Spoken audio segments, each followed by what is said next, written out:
രണ്ട് രാജാക്കന്മാരുടെ പുസ്തകം 3-ാമത്തെ അധ്യായം അതിൻ്റെ 17-ാമത്തെ വാക്യത്തിൽ നാം ഇങ്ങനെ വായിക്കുന്നു. നിങ്ങൾ കാറ്റ് കാണുകയില്ല, മഴയും കാണുകയില്ല, എന്നാൽ നിങ്ങളും നിങ്ങളുടെ ആടുമാടുകളും നിങ്ങളുടെ മൃഗങ്ങളും കുടിക്കത്തക്കവണ്ണം ഈ താഴ്വര വെള്ളം കൊണ്ട് നിറയും എന്ന് കാണുന്നു. പ്രിയ ദൈവമക്കൾ, നമുക്കറിയാം താഴ്വരകൾ അല്ലെങ്കിൽ കുഴികൾ നിറയുവാൻ ഒന്നീ മഴ വരണം.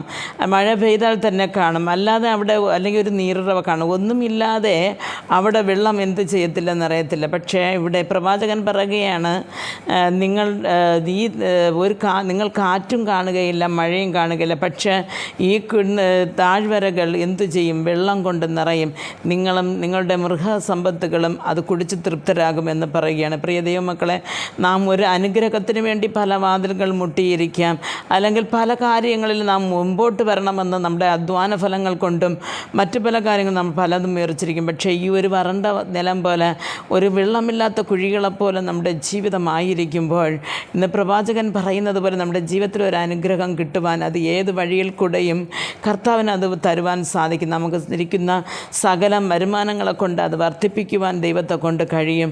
നാം നനച്ചിരിക്കാത്ത വഴിയിൽ നിന്ന്, നാം വിചാരിച്ചിരിക്കാത്ത വഴിയിൽ നിന്ന് കർത്താവ് നമുക്ക് എല്ലാ സഹായങ്ങളും അയച്ചു തരുന്നത് കർത്താവിനാൽ നമുക്ക് കാണുവാൻ കഴിയും. പ്രിയ പൈതലെ, നാം ഈ രണ്ട് രാജാക്കളിൽ നാം വായിക്കുമ്പോൾ അവിടെ കാണുകയാണ്, താഴ്വരകൾ വെള്ളം കൊണ്ട് നിറയുന്നു. അതേപോലെ നമ്മുടെ ജീവിതത്തിൽ താഴ്ന്നു പോകാത്ത പകുതികളിൽ നമുക്ക് ആവശ്യമായ സമാധാനം, സന്തോഷവും നമുക്ക് ആവശ്യമായ സാമ്പത്തികവും തന്ന് വഴി നടത്തുവാൻ കർത്താവ് നമ്മെ പോയിട്ട്. നമുക്കറിയാം, വിധവയുടെ വീട്ടിലിരുന്ന അല്പ മാവും അല്പ എണ്ണയും കൊണ്ട് 5 ദിവസങ്ങൾ, അതല്ലെങ്കിൽ ആ ഒരു കഷ്ടകാലങ്ങൾ, ക്ഷാമകാലങ്ങൾ തീരുവോളം കർത്താവ് അവരെ എന്ത് ചെയ്ത് പോഷിപ്പിച്ചു.